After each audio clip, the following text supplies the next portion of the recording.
You know what those groovy beats means, Paladins fans. It is time for the PPC. It's Finch here, joined by Kcruncy. And as always, we're going to be starting off the PPC here in Europe. And Kcruncy, it's not just this match. There's a whole lineup of really good sets, I think, that will be coming up today. We had a little bit of chance to see some of these teams play, I think, back on Tuesday as well. So it's fun to see them back here in the PPC playing properly. We're going to be starting with Onslaught versus District 69.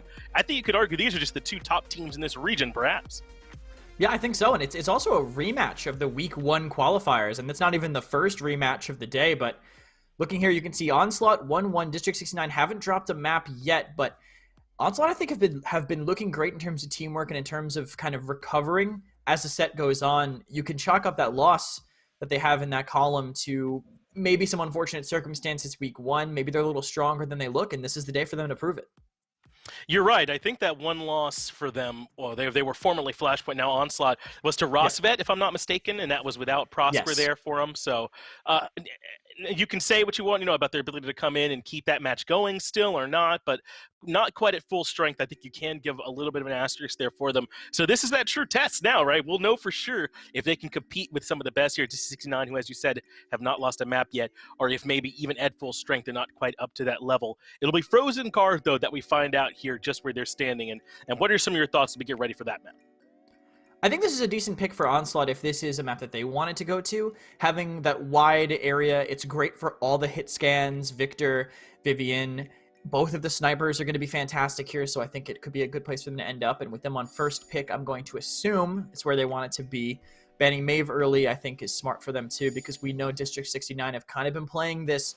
We don't even want to tank. We're just going to out-DM you. We're just going to have better aim than you. And getting rid of those picks, I think anything that's super mobile is going to help the players on controller on Onslaught significantly. Wow, looks like Rom not going to be banned. I know that he was pretty much perma-banned those first 2 weeks. Instead, it's the Strix and the Victor, and then the Maeve and the Grover. So taking some of that mobility that you mentioned out of the way. But this is what I was wondering. Onslaught were really reliant on this Ying strategy. I think it was ProsperLogic that was piloting her and going kind of damaging with it. And then so when he kind of dropped out, they lost some of that strat too. I was wondering if they'd come right back to it. And it looks like that is going to be the case here, Kcruncy. They first pick it. They just don't want D69 to have it. It's a big part of their strategy, wanting those damage supports that have great ults and great healing. You can see District 69 immediately picking up 2 other supports right after because they just want that healing. They want that utility, and now with Io, they don't need to worry as much about a tank. They could just drop Luna on point and play the game on every other part of the map however they want. And we've seen that be really strong. Basically, teams starting off with anywhere from like a 40 to 60% lead on that point just because of Io's ability to contest without even being actually on it. And it can be difficult for some of these other drafts to keep up with it. It is going to be, though, perhaps a sustained heavy draft from both of these teams with the Ying and the Jenos for Onslaught, then the Io and the Furia there for District 69. And Onslaught not even really establishing anything else to go along with it. It's the Vivian, a ton of damage that they pair with those two. And that's great into the Ashe. Even though the Ashe got picked afterwards, I think it might struggle a bit to find that aggressive lane. I think to actually get on top of that Vivian and apply that damage. Androxus is also a great pickup for District 69 on the other side, having that safety to poke at a distance and then triple dash in and collapse on whoever you want to, especially moving with that Ashe. District 69 have a very aggressive composition, which is already being supported by the 2 supports they've chosen. And then Zhin to round out the draft for District 69. I felt like he dropped for a little bit, not in terms of his actual value, but just in terms of how much we saw him, right? He just was not getting played that much anymore. And District 69 round him out. It's interesting, though. He's thought so often around his potential for like an execute with the guillotine. Is this mostly for the Ruckus, or is Zhin plenty strong, even if there's maybe not a big tanky target that you're trying to take out? I have a feeling people are going to be running Yomi with him. I think he's going to be played very pokey, going to be using the distance on Frozen Guard to his advantage, especially since Guillotine got that huge change to it. Now that it no longer has that damage immunity, it's not a guaranteed execute anymore. It's as risky as Dragon Punch, except it takes longer to do. So Yomi currently hovered by Fisheko, just getting that bonus damage. And I will say, both the solo tanks in this game are probably, before this patch, I would be the saddest tank player to be playing them with solo tank on these rosters, but when aggression's the name of the game, that's where they're going to thrive. You're right, and Trensiq on the Ruckus in particular, about as aggressive, I feel like, as your off-tank can be. Tons of damage potential can come out from him, and just as you said, action gonna be the name of the game. Fisheko finds the first kill. That's Goodlad that's been removed on the Ying, and already District 69 controlling a ton of space around the point. ProsperLogic ends up dropping 2, but they get the trade back. Bonkar falls out as well, but this still has to be favoring District 69. They've already got over 70% built up on the point. Yeah, they're just unable to be stopped more or less with that point control, and now just finally collapsing on the members of Onslaught that were stuck there on the side. I will say, huge ups to Prosper for almost winning a 1v1 against the Ashe, just making the time that was bought not really matter quite as much, but with the cart captured, and this is kind of a very tough spot to contest. Just District 69 have plenty of time to set up here, maybe sit on the cart just to get some extra credits, as you can see both Alex and Fisheko doing right now, and Bonkar now, mounting back from spawn. How Onslaught are going to break through and try to contest this, I'm really not sure. I think they have to play that poke game, but the only one who really has solid long-range poke on their team is the Lian. Otherwise, players have to commit, and I think that plays right into D69's hands.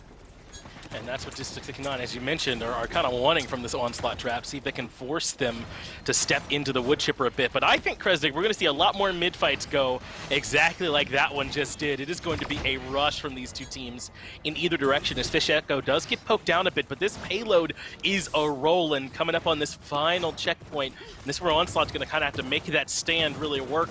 Kcruncy, and these pieces up top are already starting to take some extra damage being chipped out. The Vivian having to fall back, but losing Gerrah there, a nice pick from Trensiq, could be a big deal as the payload starts to get closer and closer. I think District 69 are going to try and make this big push happen, but Skeppii shuts it down. The Lian damage a bit too much for Bonkar. I think that was great play by Onslaught. I was expecting them to maybe be a little overzealous considering the team that they're against. Everyone wants to find the edge and try to push that advantage against a team like District 69, but you could see how they were playing. They were hugging the corners. They weren't over-peaking anything that they had to. As soon as District 69 got a little bit closer, everybody on their team, they just clump as a ball, rotate to the high ground, and just all peak at once. That way, the damage, unless they get Yomi'd, they're all getting damage on the same target while getting the damage spread onto them. And that's enough, I think, to let them trade a frag without getting one trade back.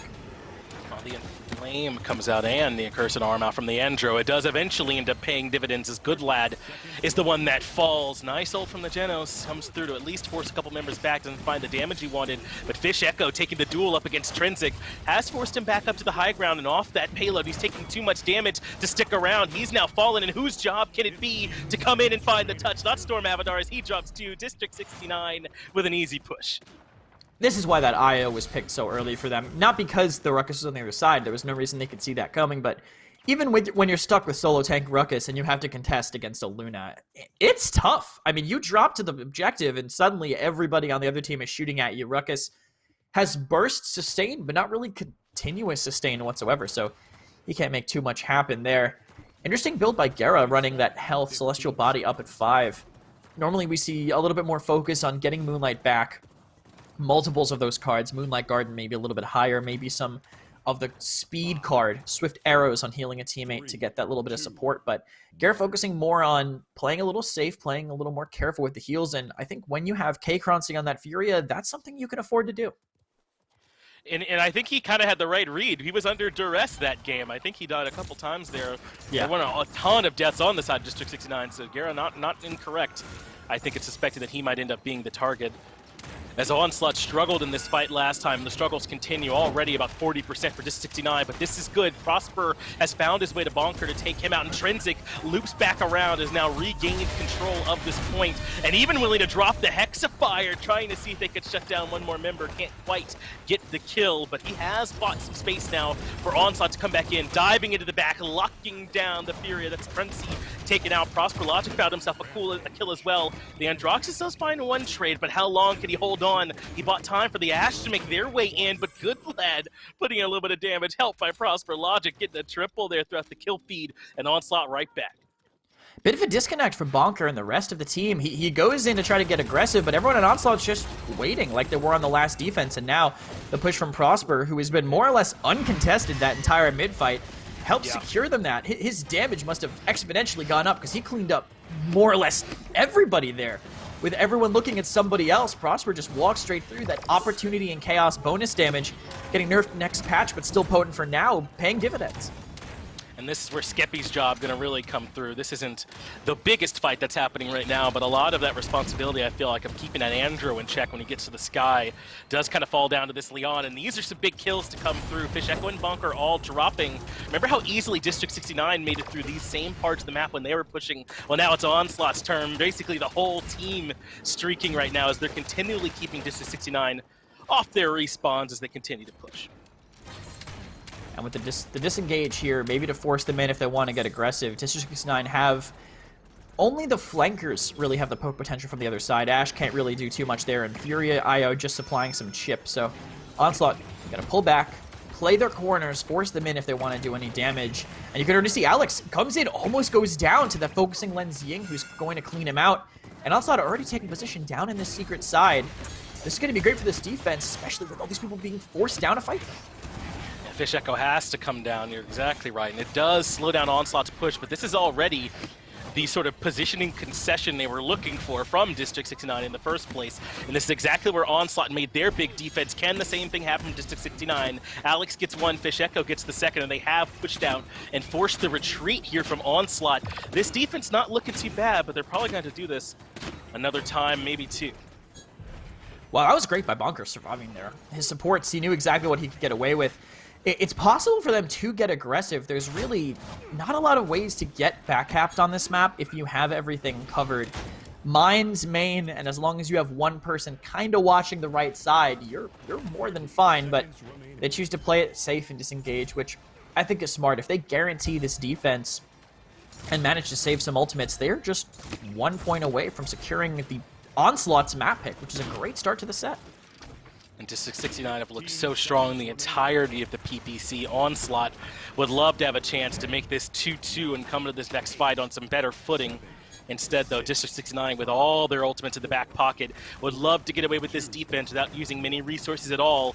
They can come in and win that next mid fight. They've already got at Vivian quite low, relying on that extra shielding. It's Trensiq, though, that I'm really thinking his health bar is going to be important. Androxus takes this guy, but it's a ton of damage. ProsperLogic is able to come through and find the kill on the Fisheko on that right side. That's forcing Kcruncy back as well, and maybe not being able to find some big healing. Does get a nice stun making it through, and that sets up for killing the iGoodlad and on the Trensiq. That might shut this defense down entirely. A double kill now for Alex as well, and I don't know if any more aggression can come through from Onslaught. The successful defense for D69, and they hold on to those resources. So do Onslaught, though. They know that it's going to be really tough for them to actually make that happen with Luna and bonkar sitting up top.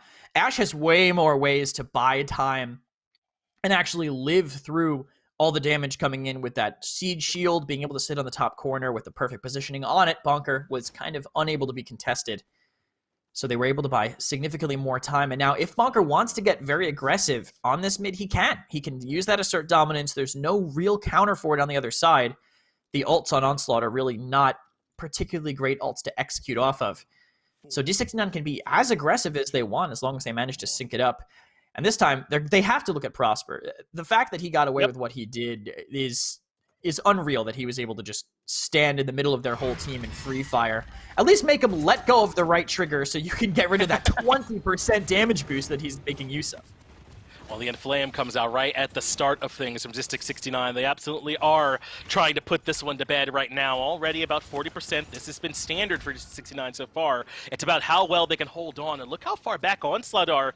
They might only really get one big push back in, but they're winning their fight on the right side. That was Fisheko that they had down low, and that's huge. iGoodlad takes care of a lot of that extra damage and mobility from that Zhin. But now 84%. Finally, the contest starting to come through as ProsperLogic makes his way in, properly supported by stormavatar, and he's even a step forward a little bit and gets some extra shots in, answered back quite nicely. District 69 finally got slowed down. The time and space actually forced two people out of mines using the mobility, but it looks like it might come back to bite Onslaught as they get traded 2 for 2. Still, this duel on the side, I think, is what's going to decide this fight altogether. Alex versus Prosper. It looks like Alex has the upper hand. He does force ProsperLogic entirely back. The cap was happening that whole time there as well. Kcruncy and District 69 are the ones that end up coming out on top. And that one I don't think is going to look particularly close if we look back at just the way that the score went, but I think that it was pretty close on that last push. I mean, they weren't going to be able to probably get that in, so it came down to that mid-fight, and they couldn't break their way through there either. What was it that was making such a big difference for District 69 in those mid-fights? The way that their draft ended up, I think the aggression they could have made Onslaught play so scared. They kept thinking they had to wait and burn down the person who comes in, but they just couldn't. They were only giving them picks that they couldn't take advantage of, like an Assert Dominance Ashe. All right, they can look at her for 2 seconds, but they can't keep the focus up. bonkar died a lot, took the pressure off of everyone else, and having that Androxus go 11-1 shows how much bonkar did to make them not look at Alex. Combine that with all the gunfights he was winning, you can see why this draft was so effective. You're exactly right, man. Alex is able to buy a ton of time here for the team. That was afforded to him, I think, by some of the space that was created. I was a bit worried about that push when they lost Fisheko kind of on that right side of the point earlier, but you were right. District 69 could afford, I think, to make those occasional trades, whether it was bonkar, whether it was Fisheko, give up a couple of lives. As long as they still had Alex doing plenty of work, as long as they were able to keep Kcruncy alive on the backside too, they were pretty comfortable. Were District 69 in that push. So that is Frozen Guard going their way. And as you mentioned, coming into that was Onslaught's picks. That's a huge advantage. Yeah, and I want to see Onslaught draft maybe a little bit differently next map. I think giving up the IO, taking the Ying first and giving the IO away is huge when you know that they don't want to play multiple tanks. The reason why that last mid-fight ended so anticlimactically, where we're like, oh, this is it, the duel that's going to decide, it is already over, was because of that IO cap time. Having Luna on the objective the whole time was something that they just didn't have an answer for. And this is another map where you can just drop Luna on the point because anybody else there is going to be a death sentence. You're right, and it's to the point where I'm starting to get a bit surprised that we're seeing this IO make it through, because she's been such a tremendous asset on these mid-fights in particular. And other teams are at such a deficit, especially when it is the one tank, in terms of trying to keep up with that extra cap potential from the team that has the IO. I mean, I think we saw Maeve banned away instead that map. I mean, I'm not saying that you don't want to not deal with it, but it's just like IO is a legitimate problem that maybe it's worth a ban. This is shades of the PWC finals last year, because I remember NIP, parts of that on D69 just started picking IO, and Knights just didn't have an answer. I guess maybe Onslaught should take something from that game and figure out how important this objective pressure is. Same bans coming out from D69 and double flank bans from Onslaught. On this map, it does make a decent amount of sense. Serpent Beach, so vertical. Get rid of the 2 PC flankers, and then you can maybe play your Bucks, your Androxus. I guess that's the plural for that. And you can play your own style and actually have decent matchups. You're right. We've seen Evie in particular buy so much space for her team. Her poke, I feel like, is so free in a lot of situations. She's able to reposition, get back to safety when she's low, able to stall for time sometimes too. So I don't think I hate these bans too much. Just 69 grabbed the Furia, but that means IO and Ying drop over to Onslaught, and that is 2 scary picks to have given up over to this Onslaught team. I do want to say that IO has an 80% win rate. I just noticed that on the bottom of the screen. It really has been undervalued. 43% pick rate, 80% win rate. D69, they got a bunch of supports to take, though. They don't seem too unhappy about this. That banned Grover from last game ends up on the side of D69, this triple support. These are all supports who do damage or amplify damage in some way, so whoever Onslaught picks has to be able to withstand an ungodly amount of damage. Well, Ashe can, a lot of the times, do that, and Assert Dominance can be a pretty powerful tool, but still, it is a lot of pressure they're going to be under. But that's the thing, Ashe doesn't have to buy quite as much time as normal when she's paired with that IO, right? Because you're coming in with sort of this baked-in % lead in those mid-fights. I don't know, man. I think it might be enough. It's possible if they can play off of that aggression, I think. Having that Vivian, too, might be able to stop some of the pressure from that is coming in from D69, but these are the same 2 flankers that they had last game that dealt with the Vivian nicely. Maybe Onslaught need to find something else that could help them. Maybe grabbing the Andy for themselves just to have some high ground control, as opposed to right now they have, I guess, Ying can go up there. Now Koga can climb up there, but either Ashe is ulting up there, Ying is wasting her teleport to get up there, or your Koga's fighting it alone. Yeah, Koga can climb up there, but I don't know. I feel like Kcruncy, a lot of the times, we don't see Koga quite keep up here on Serpent Beach the way that you would think he would on paper. This could potentially be tough for him because, like you said, we saw Alex on the Androxus and the Zhin game last game too were really, really strong from D69, and there's going to be a lot of that damage amp, as you mentioned, coming in as well. This is going to be a difficult task. We thought most of this was going to be on Kcruncy, I believe, on this Ashe, but I think a lot of it could also come out to how well they can keep up in that flank battle too. Yeah, it's true, and I think they're going to have plenty of support considering there's not even a tank on the side of D69, they're going to have plenty of people to shift wherever because they're not as concerned, I think, about that objective control. If they can play that very aggressive style with the two flankers and they can focus down stormavatar, that could be the advantage they're looking for. If they can kill the IO, eliminating the Luna from the map, then maybe they can just play off of the fact that that's what they're relying on to keep that objective captured. They're only wanting that, more or less. Onslaught have early cap, as you'd expect with the IO, but Alex on the Jenos is the first one to take down Trensiq. Trensiq falls early on for Onslaught. They end up losing ProsperLogic as well. Who would have thought that it would be the Jenos opening things up here for them with the double? They take care of Luna as well. They've got the Ashe locked down in the Void Grip. Fisheko gets one, bonkar gets the second, and suddenly Kcruncy, it is a wave of aggression from District 69 that has run over Onslaught, pushed them all the way back to spawn, basically, and D69 capping all the way. That might be the first ultless, binary, starless Jenos triple I've ever seen, just mowing him down with the regular Star Splitter. I guess it's enough, but oh, this is unfortunate. They try to go in for the touch. Goodlad so separated, giving Alex another kill, and the CC guarantees the cleanup on Trensiq. Fisheko makes a double, taking down stormavatar, and that is absolutely a captured for District 69. And now the question becomes, on Serpent Beach, I feel like it's not always, but how much pressure can they get on the back of this? They are indeed staggering these respawns quite successfully and getting into position, and it's only really Ashe to try and reestablish some defense. It's not that normal beefy front line you might be used to. Good work by bonkar getting some damage in, but finally District 69 has to give up some of this aggressive positioning. And I'm not surprised. This is Serpent Beach. It's so hard to push this map. They're going to have to give up ground, especially with an Illusia Rift popped on the other side. It's just going to force them back, and they're smart. They won't engage. I do want to take a quick note and say that this looks like Power Cosmium Jenos, so cripple on Void Grip combined with resets on people who he kills. Unfortunate to go for the Ashe there. That's not a guaranteed kill, but you can see Falling Star 4, so 80% cooldown back and almost max out range, on the Void Grip. Being able to just constantly reset, burn through the team. This is more or less to counter that Ying, counter that Koga, and guarantee free picks for them if the team's ready to clean up.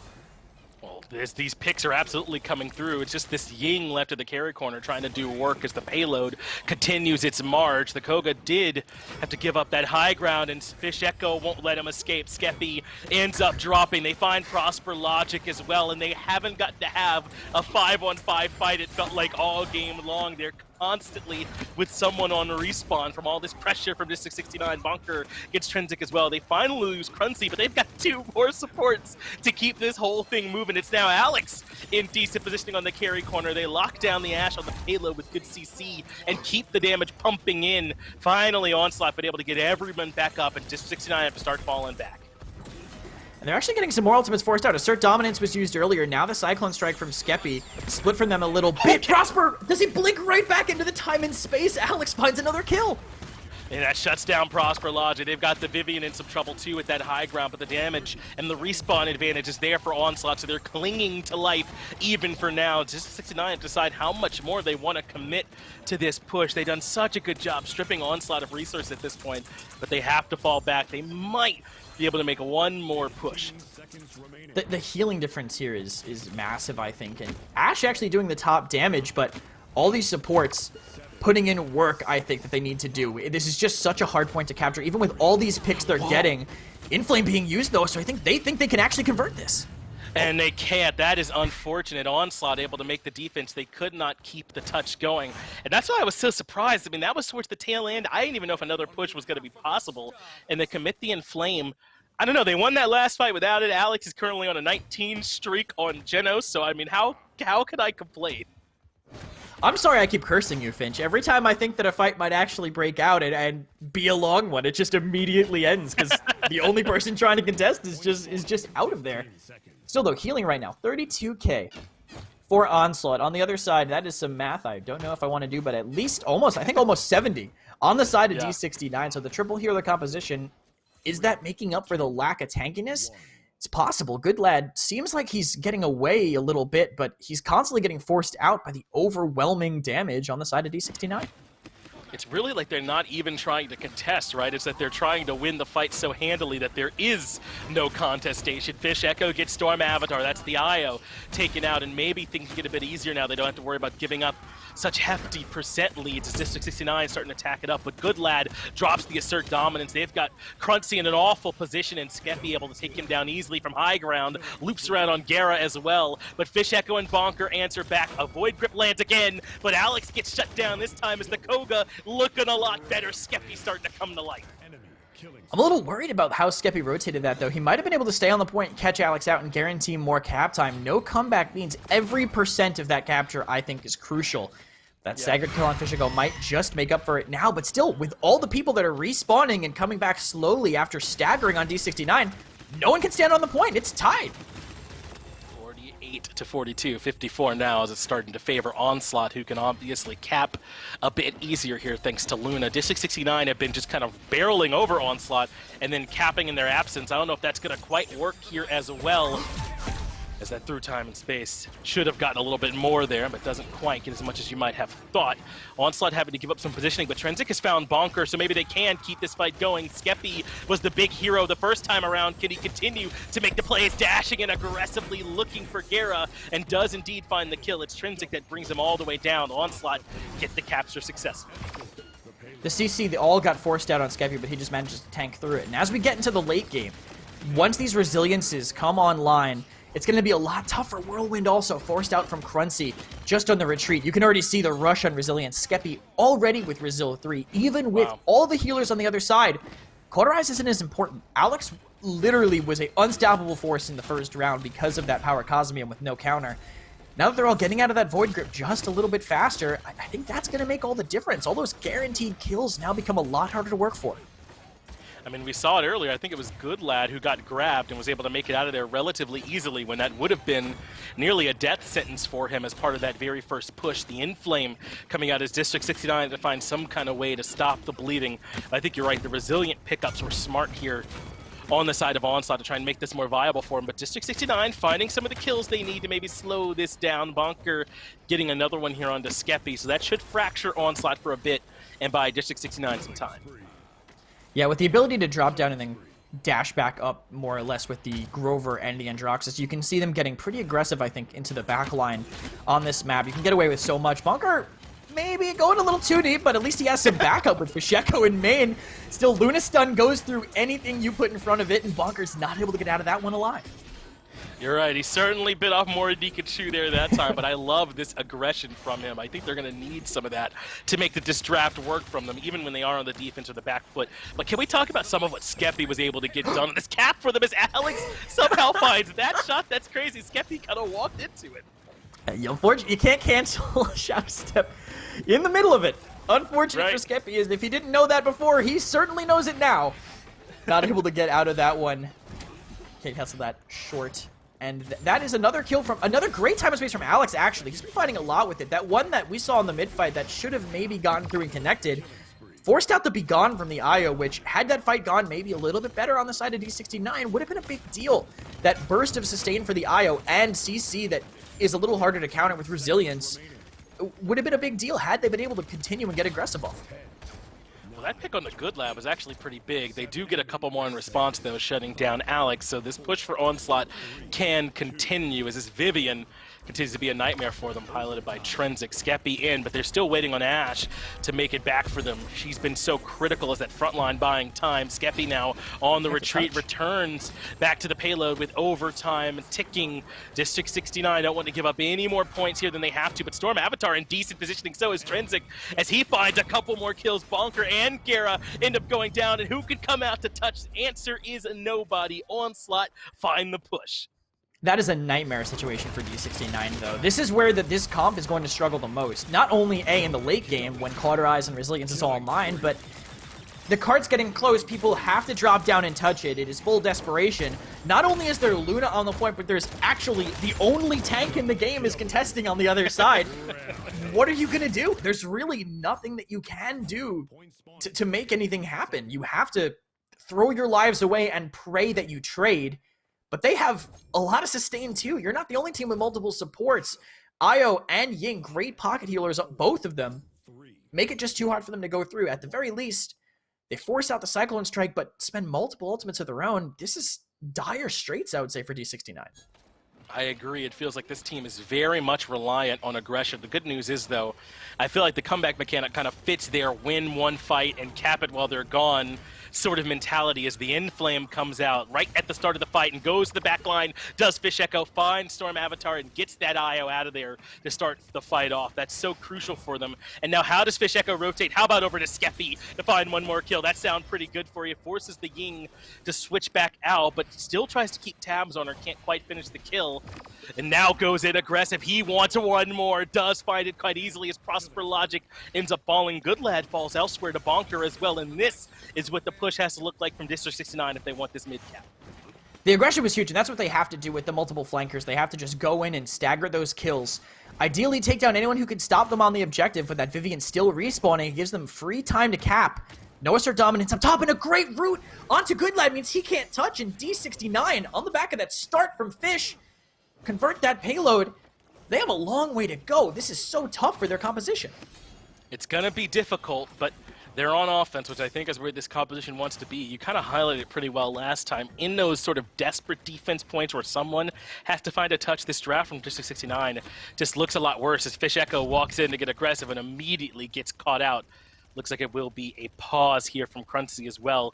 So this is sort of a time, I think, now to talk a little bit, Kcruncy, about how does District 69 get this push successful through all those cauterizes, through the resiliences as well. It's a tough time for them. I think they have to find a way to collapse on the carry corner from multiple different directions. Maybe send bonkar over the left side while Fish pushes through orange, just to have a pinch on the people that are trying to play up there. They're probably not thinking about this. Is this literally exactly going to happen after I call it? Yep. All right, well, I guess I can see the future, because that's exactly what happens. Fish walks in off bonkar's pressure, cleans up too. And it worked perfectly for him. Stormavatar and Skeppii both removed, and this leaves the Vivian in a bit of a tough spot. bonkar wants to go in for cleanup duty, but he's going to put the mop away as Trensiq shuts him down quite nicely, tells him to get out of our house. Gerrah in some trouble too, as they're all stacked up here, as you said, over near this carry corner and this last little bit of cover they can find. But Kcruncy falls as well, and what looked initially like some good aggression for them has been stalled out successfully. Fisheko does punish Goodlad, who steps out a bit too far forward, but then Alex ends up dropping Trensiq right there to claim the scalp, so they cannot find a clean fight.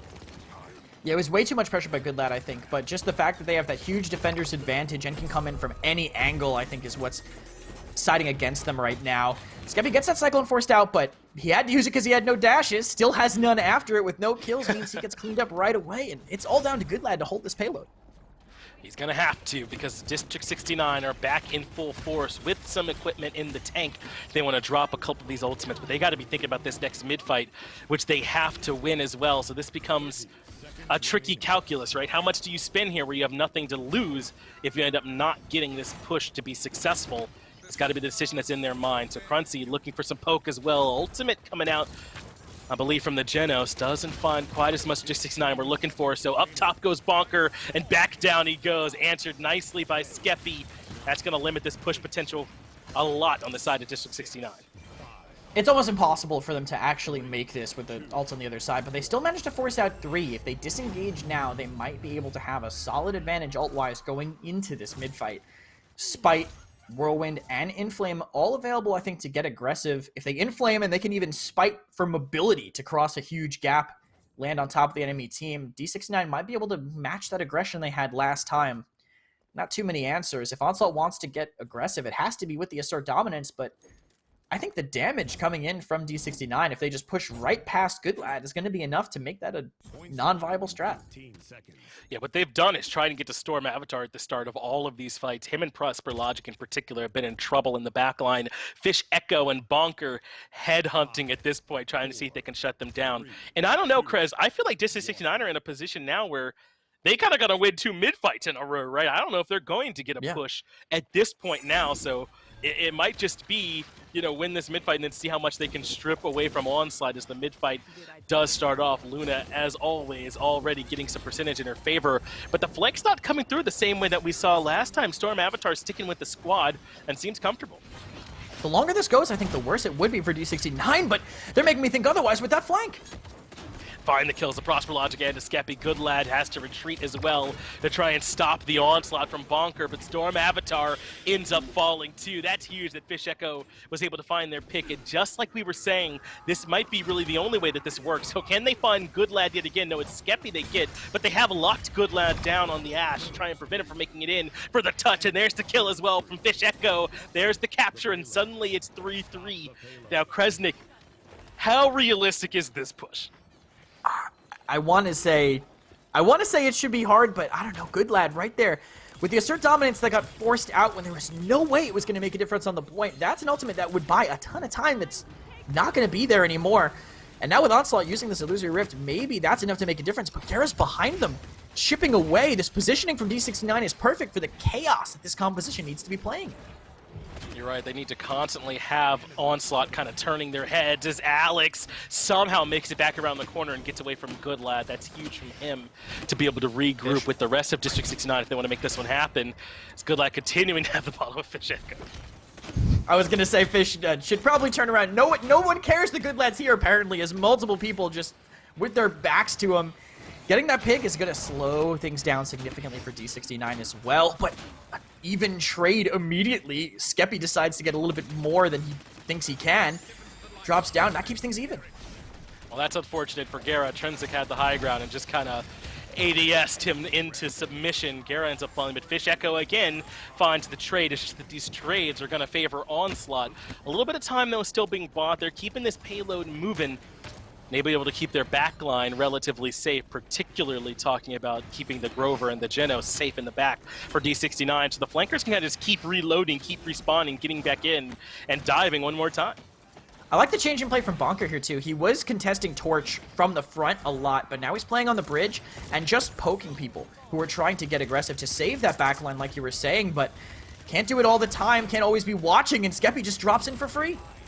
Skeppii now has found his positioning, finds a double kill, really 3 in that engagement. Even going to look for Alex, who's trying to disengage, still had 1 dash available, but won't be able to find the kill. And Skeppii has been periodically making the big plays on this Koga. I was doubting it a bit when we saw it in the picks and bans, but I think it has found its value.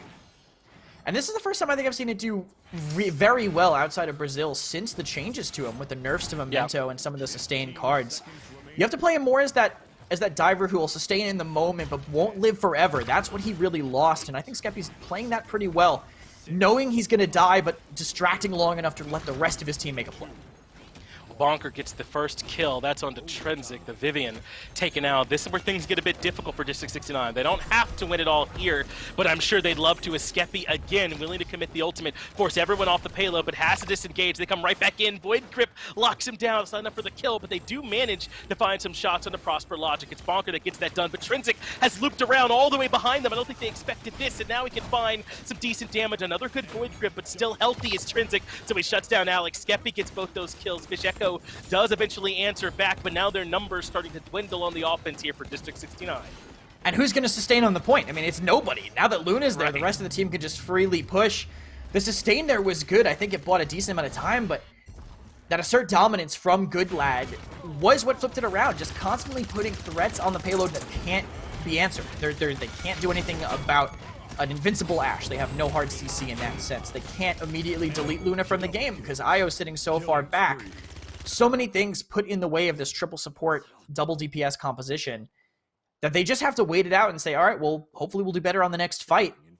At the very least, for their sake, they forced every single ultimate out of Onslaught. Only the Sentinels coming back up soon for Trensiq. How much damage can Onslaught do without getting overwhelmed by D69? That's the name of the game on this one. If they can get those ultimates up, they can actually survive through some of the burst damage, but until then, they're going to have to live through a Zhin and a Grover both coming in with sustain and basically an execute. But remember, every fight for District 69 on the mid that they've won has started off with that Inflame, and Gerrah doesn't quite have that here at his disposal this time. So a lot of it is going to be on to how much pressure they can put on Goodlad. Really everyone on Onslaught's just stacked in this back corner to try and make it so these flanks can't happen, and that would have been the buster to get through the bunker there, but couldn't quite hit. But stormavatar falls anyway. Bonkar has made his way to the back. Fisheko is in there too. They find the kill on the Goodlad, and Onslaught now have to fully retreat, but you can't retreat when you get locked down. Fisheko found ProsperLogic and cuts him down to size, and this might just be it, Kcruncy, as the percentage now starting to rack up for D69. They're at 96%, and no one can find the touch. D69 find a way to get it done. That was just great pressure by them. They pushed forward and then sat slow. I think Onslaught thought they were going to get a little bit more aggressive, so they just held their ground. Onslaught were waiting. They were waiting, and they were just letting Alex free cap. You should never let a team without a tank or an IO be sitting on the objective for free. You have the answers, but D69 just made them too scared to use those answers. Yeah, they kind of let themselves get pincered a bit, didn't they, on that last fight? It was all of them kind of stacked up in that last corner, and that's because they were so sure, as you said, there would be an initial bit of aggression, but when there wasn't, D69 kind of called their bluff, and they were able to slowly whittle them down. Again, bonkar and Fisheko had such a good game for me this time, man, able to find some kind of way into the back line and get those critical kills when they needed them most, especially Fisheko, 26-9. Just what a performance from him. Oh yeah, I think it has to do with how well Onslaught was clumping too. They were just constantly all sitting on top of each other, and that Yomi bonus damage, especially when it was inflamed sometimes, they just could not deal with it. His also taking the most damage on his team in the game and still only dying that little shows how well he was using his cooldowns, I think. The counter and the Willo dying that little while still taking all that damage, getting all those healing resets during his Willo because of all the supports he had. I think it was just a masterful game by Fish. And there was a point in that game when we were like, okay, I don't know if District 69 are going to get any more successful conversions for the rest of this game, right? Like, they're not going to push a payload all the way through up against iGoodlad and all this sustain that Onslaught had. So District 69 just said, okay, and they ended up forcing out a ton of resources from Onslaught, kind of using that push differently. It wasn't so much about the conversions, it was making them weaker for the next mid-fight, and that strategy worked successfully. Yeah, it was smart by them, because I think everyone knows how hard this map is to push. So just being willing to make them spend resources is what's going to get them those confirms. I didn't get a chance to say it during the game, but that spite by Fish, I actually love that there. If he doesn't ult, he can't kill Prosper. He's sitting behind an illusion in a corner. That would have eaten every single shot he fired from his Inferno Blade. So just spending the spite immediately, knowing it's going to steamroll, that's just good knowledge of Zhin's kit. Well, we were hoping that this would be a good one to start off with in Kcruncy. So far, it has. I don't think 2-0 quite explains how close this set has been so far. So we're going to take a quick break. It could potentially be over on the other side of this, so you got to stick around to find out. Well, pick up the phone. It's the PPC call, and we are back here with our set in EU. Thank you, Kcruncy. Make sure that you tell them that we got a good set on the line. It's been between Onslaught as well as District 69 here so far. And I know it's 2-0 in D69's favor, but I think Onslaught have kind of had them close in these maps here. The second one obviously went all the way 3-3, but the first map on Frozen Card, that 4-1, man, it doesn't quite, I think, show how close it was. Yeah, I would agree. I think Onslaught, they found the answers in the pushes that D69 were doing a lot of the time. It's just that D69 weren't really giving them answers to anything. They were the only push they really were able to clean up was the one with that bonkar getting split from the team without assert dominance. But every time they were given that chance, Onslaught took it. It's about D69 giving them those opportunities to take, because Onslaught are good enough to actually execute on them. You know, Onslaught have been playing well. It just hasn't been quite enough to convert any of these into wins. So now we're on to map 3. We see the Victor been banned away, and I think D69 has banned that every game, but they're making a slight adjustment, this time banning away the Terminus. On the other side, Onslaught banning the Furia and the BK. And I got to imagine IO is something that D69 are thinking about. She has been such a strong presence. She did lose that last one finally for Onslaught, despite all that extra strength.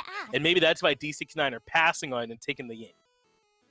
Yeah, and I think it's not as important on this map because the point is a little bit easier. Once you can just worry about the rest of the map and then start capping, it's not as big of a deal because it's so easy to super aggressively zone. Ying is still going to be their first priority, though. That Illusory Rift, fantastic on this map. It gives you a really good chance to retake, because even if your healer dies late, you can still guarantee all that global healing and be able to teleport back into the fight with the Dimensional Link. Oh, we're going to be seeing the Willo picked up here early from D69, and we don't see a ton of Willo, but we do occasionally see it on some maps where I feel like some damage from up high is pretty important, sort of that sustained mobility. What is it that D69 are trying to get out of this Willo?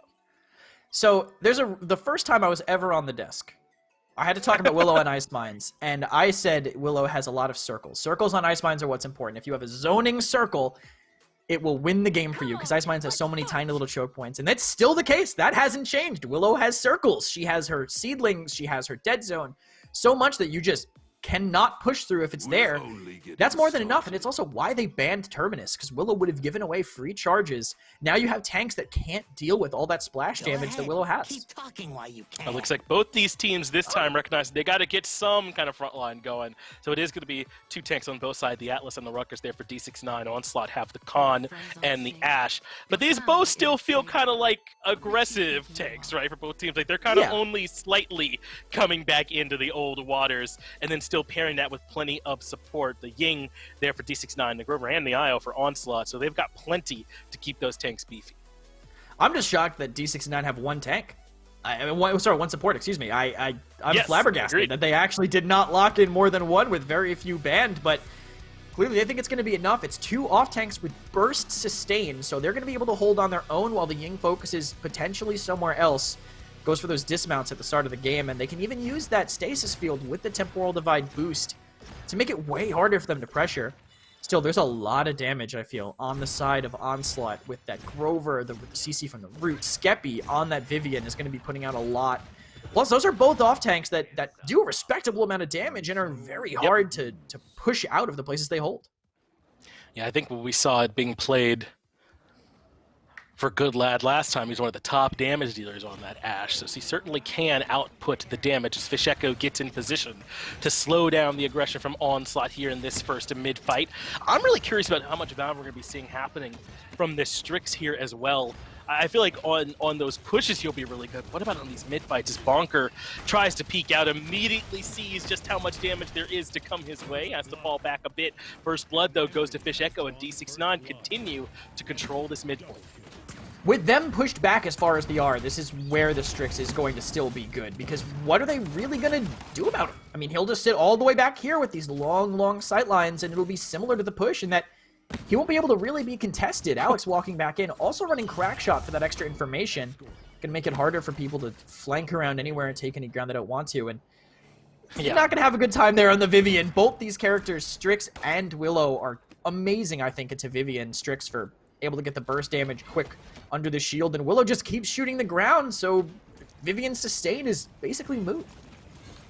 This is the point now where I think that Strix gets some extra value, though, kind of as you were alluding to. So D69 got to be feeling good on this push. At least for now, Onslaught really haven't been able to get their feet underneath them here so far as Fisheko takes to the sky. Everyone clumped up in that corner now, afraid to try and reposition, get forced back right into some waiting damage, and that will be it for Trensiq as well. But this final choke point, Kcruncy, I feel like really is going to be that telling point here for Onslaught and how well they're able to hold them. Yeah, but it's going to be tough with the two down, especially the IO with Luna unable to be contesting the point, and they don't even look behind them. Look at this perfect flank from bonkar right now, and Ashe isn't even close to the objective. You're right, this has made Goodlad kind of a non-factor here, hasn't it? Taken him out of the equation. That means it's all going to fall down to this Khan now instead. They will get the whirlwind there as well to try and help out, but the damage is relentless, juking around for his life. The Ashe now finally making her way back into it, but bonkar's been keeping tabs on her the whole time, forces the dash back in, so they're past the choke point. Can they find the damage they need? Trensiq ends up falling very, very low as the Ashe, but the shield comes out and buys some time when they need it most. I think the Assert Dominance, yes, came out as well. So they're trying to keep this fight going. Stormavatar has dropped 2. District 69 continuing to keep up the pressure, though. There's no damage coming out from Onslaught. It's just them trying to desperately keep the push alive. They can't find a single kill. They couldn't find a single person. They had so many ways to keep themselves alive, and they even peeled for each other. Exile used on someone that's on the objective just to keep Fisheko alive. That's normally a big no-no. You do not keep someone make someone on the objective invincible. Probably the last thing you want to do. But keeping Fish alive means he's there for the cleanup. You manage to keep them out. And you can see why. I think this is why they banned Terminus coming into effect. Fisheko is literally uncontested. He just threw seedlings in main, and Onslaught just couldn't play the game. They just could not walk into that mid-fight. And every fight from then on, Fisheko's damage was just unanswered. And there were a lot of things that went kind of wrong there, right? I think that District 69 made it through that choke point a bit easier than normal because of where Goodlad ended up, right? And bonkar doing a good job keeping him out. But also sort of the pre-planning and the picks and bans, too. You're absolutely right. This is just District 69, I think, coming in a bit more prepared than Onslaught here today. It's like you said, Onslaught have had the right answers when the questions were answerable, but when they've been unanswerable, there wasn't just much they could do, as Fisheko, again, establishes decent positioning, forces back Onslaught early, and this should set up for some good damage to come through. Even from the Strix now, they're all pushed back. The stasis field was what made all that room, and now they use the overpower on bonkar, but look at this. They're still completely zoned out, even with a pick advantage. They're going to try to walk in, cross some range, but now they're finally walking into the Strix. It's like a whole new hurdle they have to cross, and they're going to have no shield to do it. And he mowed down all of that damage, didn't he? Alex finding some pretty good shots, throws out the flashbang there as well, and that does create a little bit more space, but Alex has to be careful. In come the flank to force him off his decent positioning, and Onslaught already starting to look better on this mid-fight than they did last time. I mean, it was, I think, over at this point last time already, as stormavatar gets another kill on Kcruncy and keeps him in this one. Great push by Trensiq to drop down and find Alex. Finally, they dislodge this Strix from this position, but everyone's so close. They still have Illusory Rift. They still have Hexafire, and that combo's going to take them off the point. You're right, they're going to go dashing in exactly with that combination. Fisheko finds a kill on the Goodlad there that they very much needed to try and slow down this push. ProsperLogic and the rest of the boys now on the disengage. As Skeppii found a pretty critical kill on the Fisheko, he has been a nightmare this time. The Whirlwind coming out too as the Grover repositions, but they track him down. Kcruncy gets the kill and shuts down ProsperLogic despite some decent play, and the percentage now starting to catch up. He tried to use it in the backline too, and look, they don't know Trensiq's there. He's just walking in. Gerrah reacts fast enough, and D69 are still maintaining control. But two big kills come through. bonkar and Gerrah each end up falling. Good use of the wall to try and buy themselves some time. Fisheko has taken care of Skeppii as well. It's a lot of the damage from Onslaught that's been taken out, and Kcruncy still managing to force the boys back. They come in to try and contest a little bit, but 93% in climbing now for District 69. This is our closest mid-fight I think that we've had all game as they continue to trade. Fisheko gets one, but stormavatar gets the other as Kcruncy ends up falling too. Now the Ruckus forcing his way in, bringing the noise, perhaps forcing it all the way into overtime in District 69's favor, but Skeppii has found a couple of critical kills, make it 3 of them as he shuts down Fisheko, bonkar, and Alex, and Onslaught keep this one alive. Skeppii recommitting that late was huge, and they couldn't find themselves any way to get re-healed. Maybe I think they might be just too used to having multiple supports, because Fish only ranging from 300 to 900 health, sitting behind that little box on the side of the map. Can't pressure anything. His zone was decent. It kept them off of the objective for a little bit, but not enough to actually clean up anything, and bonkar a little bit too forward alone. I think the Onslaught are getting privy to the tricks the D69 are trying to do. And they lock down Kcruncy here as well. He does manage to get his way in there to get the stormavatar at the very least. But how do you like this defense now for D69 on Ice? I really get to see him for the first time. They have this Strix who can make great use of these long sight lines. I feel like they might be able to make things hard for Onslaught. It depends on how well I think they play off of bonkar, and I guess with this pressure, they know exactly how to do it. Goodness. I don't think Trensiq's walking out here. You know, he's in some trouble. They managed to get ProsperLogic. Trensiq is still okay. He gets a little bit of backup coming from Goodlad, but that might have left Goodlad on an island, so they just end up trading out who would have died there. They instead select to have it be the Ashe, and bonkar could start to get aggressive. This is what I was talking about with the pressure from D69. They're all the way up beyond the payload looking for the picks. They get Trensiq there as well. Things starting to get difficult now for Onslaught. And look at this huge sightline they opened up for Alex, too. Now it's being cut off. They should probably back up just a little bit so they can actually play off of him, but maybe a little bit over aggression, not wanting to play around their comp is going to bite D69, but for now, I guess, all right, well, they've decided to throw Luna away, just directly in front of them, maybe buy some time, but setback stops that, and this zone is now great. Now that they're back around this corner, this is when the Strix is really going to matter. You see these corners they have to play in, this flashbang coming in, too. Free for Alex to hit, but he does go down to the pressure from Skeppii. A ton of time eaten up, and they finally get the Strix unentrenched. Kcruncy falls as well, so they will have to give up the zone now, but at this point it was already successful. 30 seconds to push from here on Ice Mines is a really tall task, Kcruncy. That was actually, I just want to point out that deep root from Prosper. He hit the illusion and it bounced up to Fish in midair, stopping some things. But yeah, you're right. It is a very difficult task. It's so hard to convert this in overtime. Even with these kills they're getting right now, they actually still got an ultimate forced out in the back the B-Gon used just because they don't want to get staggered that badly. With one of their healers down, only the Grover remaining, it's going to be tough. Willo will be able to deal, I think, very well with the Grover healing. The Dead Zone denying the Whirlwind potentially if they decide to pull it out. 2 ultimates already used for Onslaught, and Trensiq's already looking low on the point.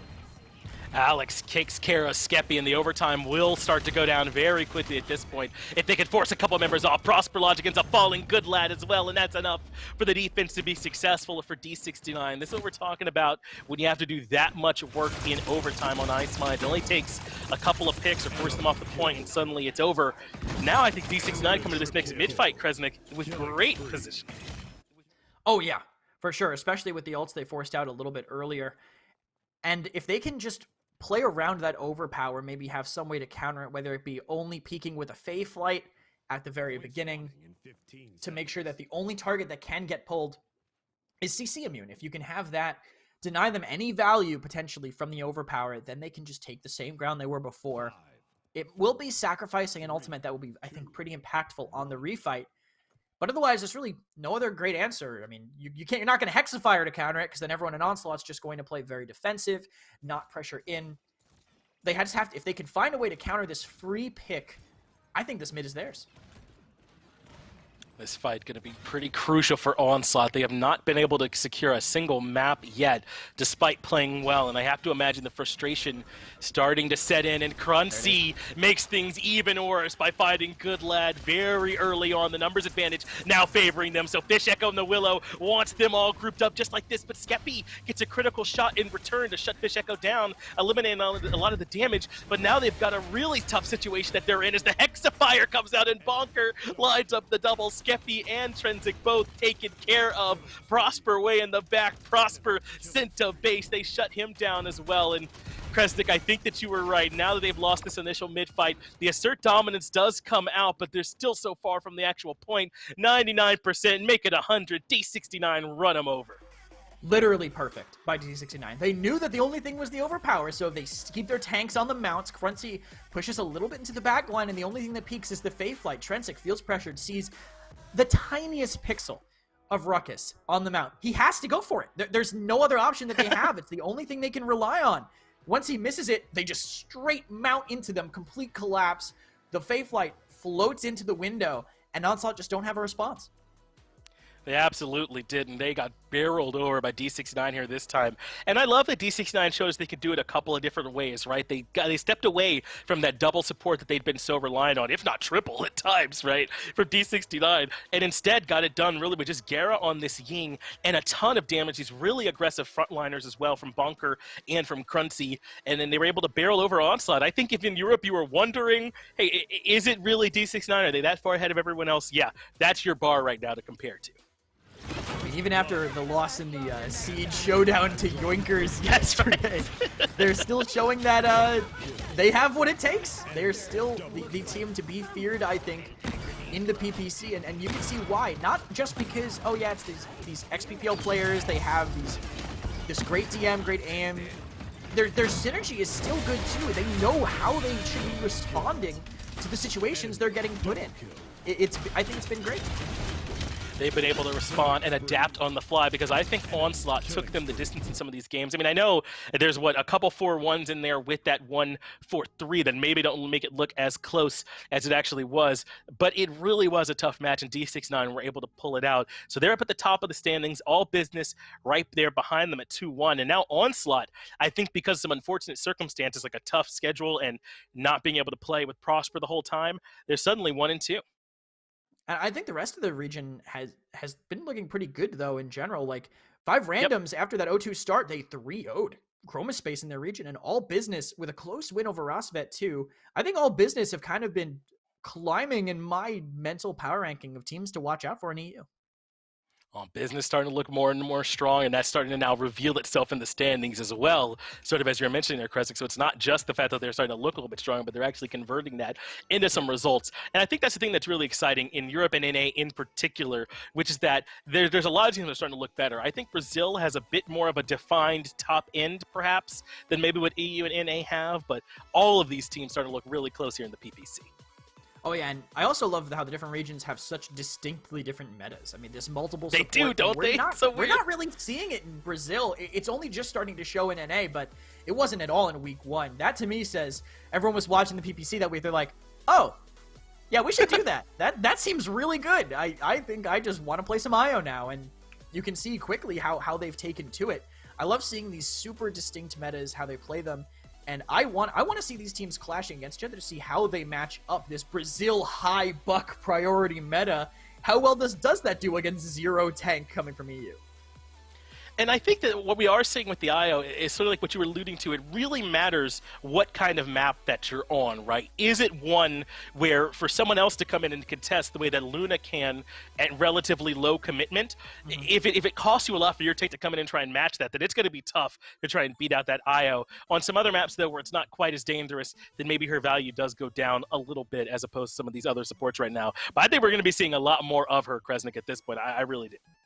Yeah, I agree, and I think it's great with characters who can kind of cleanse, cauterize, and make it so the IO can heal you up very quickly. Her biggest weakness is spreading heals, so if she doesn't have to focus on one target for as long as before, that's when I think she's really going to come in to see more value. Right now, yeah, her Luna objective presence is great, but if they can make the rest of her kit work too, that's when I think she's going to ascend even further. The only reason she wasn't being played before was because the Goddess Blessing wasn't allowed in the earlier qualifiers. Now that it's there, that 15% DR, if they can actually be cleansing cauterized, getting re-healed, and abusing that objective pressure, I could see her re-entering the ban column.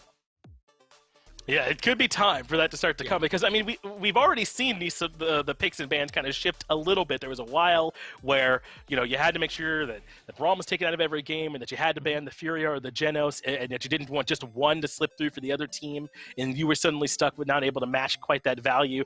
And then we started to see that shift happen here in the PPC. That's why seeing these teams play it at the highest level is so interesting, right? Because we do kind of get to see those back and forths happening a little bit more, Kcruncy. But in Europe, again, we saw D69 find that 3-0 win pretty dominantly here, or rather it showed up that way in the result, even though I do think the set was pretty close. But we still have Brazil and North America to get to. There's plenty more happening here in the PPC. So do not go anywhere. It'll be a quick break. We'll be right back with Brazil.